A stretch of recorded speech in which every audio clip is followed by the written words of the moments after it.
दोस्तों, अजब गजब के इस वीडियो में आपका फिर से स्वागत है। भारत की स्वतंत्रता के लिए आज़ाद हिंद फौज का नेतृत्व करने वाले सुभाष चंद्र बोस की मौत एक रहस्य बनी हुई है। अभी भी इस मुद्दे पर राजनीतिक हलकों और बुद्धिजीवियों के बीच एक तीखी बहस छिड़ गई है।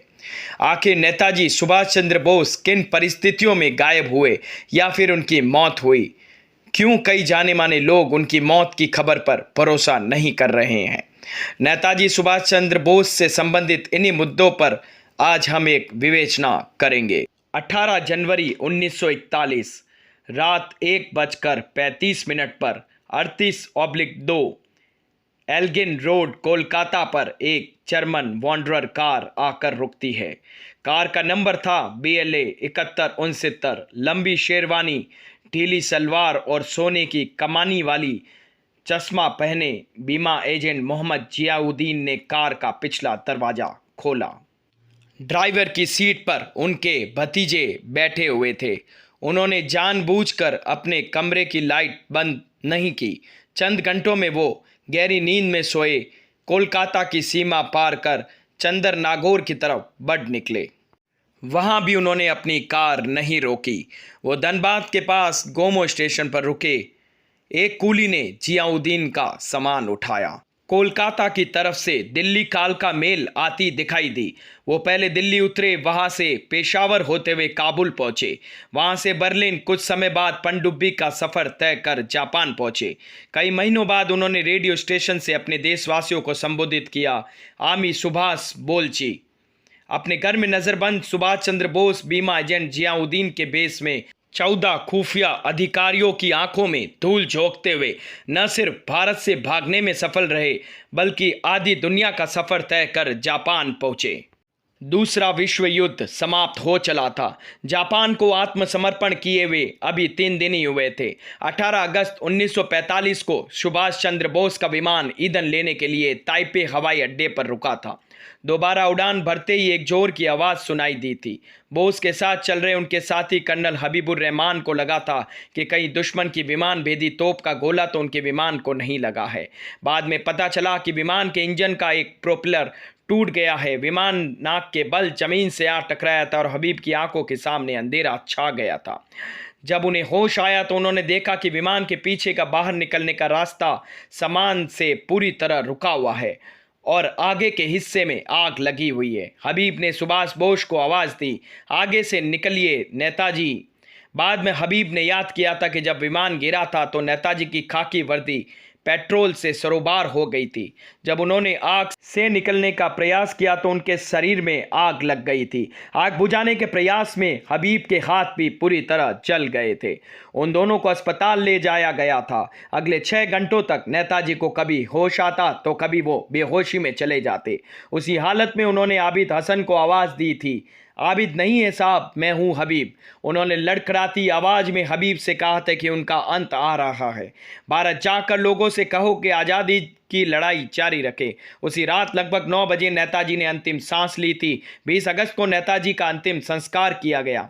अंतिम संस्कार के 25 दिन बाद हबीबुर रहमान नेताजी की अस्थियों को लेकर जापान पहुँचे। 1945 में ही अगस्त के आखिरी महीने में नेताजी की पत्नी एमिली अपने वियना के फ्लैट के रसोई घर में अपनी मां और बहन के साथ बैठे हुई ऊन के गोले बना रही थी। हमेशा की तरह वो रेडियो पर शाम का समाचार भी सुन रही थी। तभी समाचार वाचक ने कहा कि भारत के देशद्रोही सुभाष चंद्र बोस ताइपे में एक विमान दुर्घटना में मारे गए हैं। एमिली की मां और बहन ने स्तब्ध होकर उनकी ओर देखा।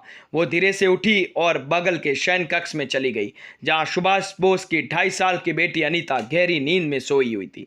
सालों बाद एमिली ने याद किया कि वो बिस्तर के बगल में घुटने के बल बैठी और सुबक सुबक कर रोने लगी। हालांकि सुभाष बोस के साथ उस विमान में सवार हबीबुर रहमान ने पाकिस्तान में आकर सहनवाज समिति के सामने गवाही दी कि नेताजी उस विमान दुर्घटना में मारे गए थे और उनके सामने ही उनका अंतिम संस्कार किया गया था। लेकिन भारत में बहुत बड़ा तबका ये मानता रहा कि सुभाष बोस उस विमान दुर्घटना में जीवित बच निकले थे और वहाँ से रूस चले गए थे। भारतीय जनता पार्टी के नेता सुब्रमण्यम स्वामी कहते हैं कि विमान दुर्घटना के समय ताइवान जापानियों के कब्जे में था। उसके बाद उस पर अमेरिकियों का कब्जा हो गया।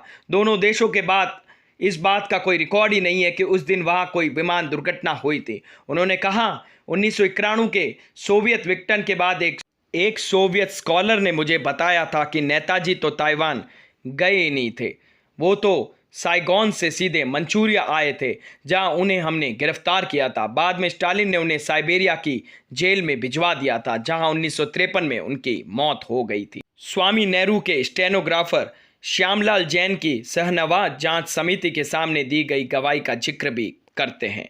जैन ने आयोग के सामने कहा था कि 1946 में उन्हें एक रात नेहरू का संदेश मिला कि वो उनसे तुरंत मिलने आ जाए। उनके निवास तीन मूर्ति पर नहीं बल्कि आसफ अली के यहाँ, जो उस जमाने के दरियागंज में रहा करते थे।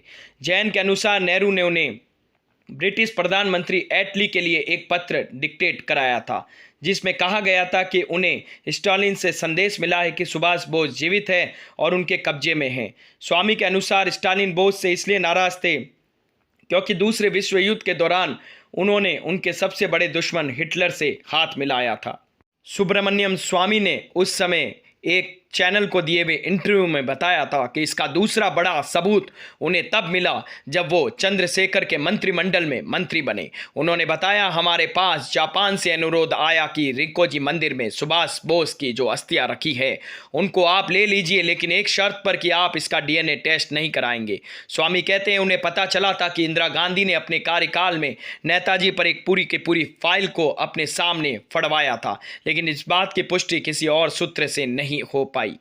सुभाष बोस की मौत पर इंडियाज बिगेस्ट कवर अप नाम की एक किताब लिखने वाले अनुज धर कहते हैं कि उन्होंने प्रधानमंत्री कार्यालय से मांग की थी कि उन्हें वो दस्तावेज उपलब्ध कराए जाएं जिसमें सोवियत संघ में सुभाष बोस के होने की जांच की गई। अनुज बताते हैं पीएमओ ने ये कहकर इसे देने से इनकार कर दिया था कि इससे विदेशी ताकतों से हमारे संबंधों पर प्रतिकूल असर पड़ेगा। धर कहते हैं कि विदेशी संबंध तो एक बहाना है, असली भूचाल तो इस देश के अंदर ही आएगा। नेताजी के प्रपौत्र और उन पर हिज मैजेस्टीज अपार्टमेंट नाम की किताब लिखने वाले स्वागत बोस भी कहते हैं कि विदेशी संबंध खराब होने की बात गले नहीं उतरती। उनके अनुसार उन्होंने शोध में पाया कि विंस्टन चर्चिल ने 1942 में सुभाष बोस की हत्या के आदेश दिए थे, लेकिन इसका अर्थ ये नहीं है कि इस मुद्दे पर भारत आज ब्रिटेन में अपने संबंध खराब कर ले। स्वामी भी कहते हैं कि पहली बात, सोवियत संघ अब है नहीं।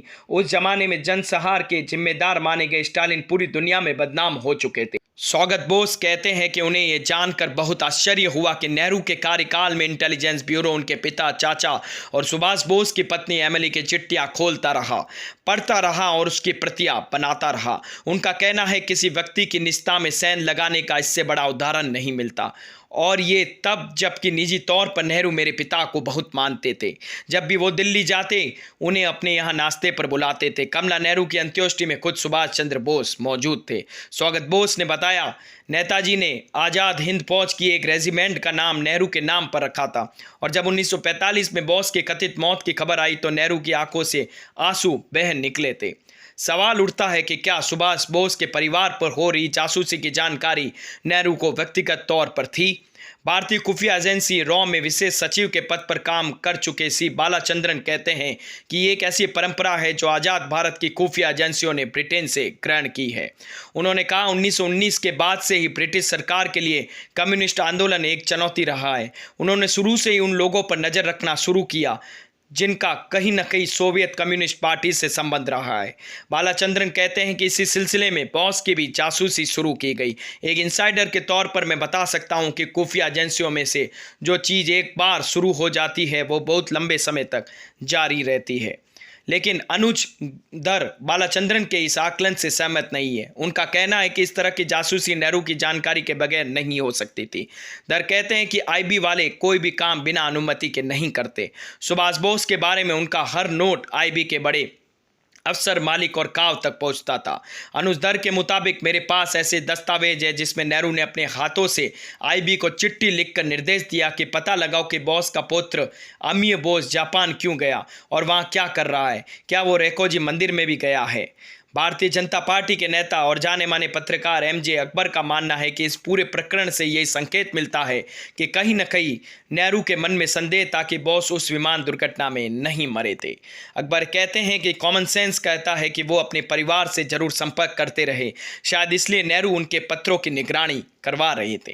किन परिस्थितियों में सुभाष बोस की मौत हुई और 20 वर्षों तक उनके परिवार पर क्यों नजर रखी गई, ये तो उनसे संबंधित दस्तावेज सार्वजनिक होने के बाद ही पता चल पाएगा। लेकिन इस बात का कोई संदेह नहीं है कि उन्होंने इस कहावत को गलत साबित करने में एड़ी चोटी का जोर लगा दिया कि ब्रिटिश साम्राज्य में सूरज कभी अस्त नहीं होता, और अपनी इस मुहिम में वो बहुत हद तक सफल भी रहे।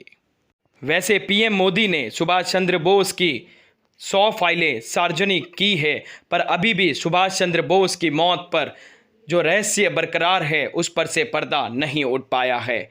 उम्मीद है आप लोगों को मेरी ये जानकारी पसंद आई होगी। अगर मेरी ये अजब गजब की वीडियो आप लोगों को पसंद आई तो प्लीज़ लाइक, शेयर और सब्सक्राइब जरूर कीजिएगा। धन्यवाद।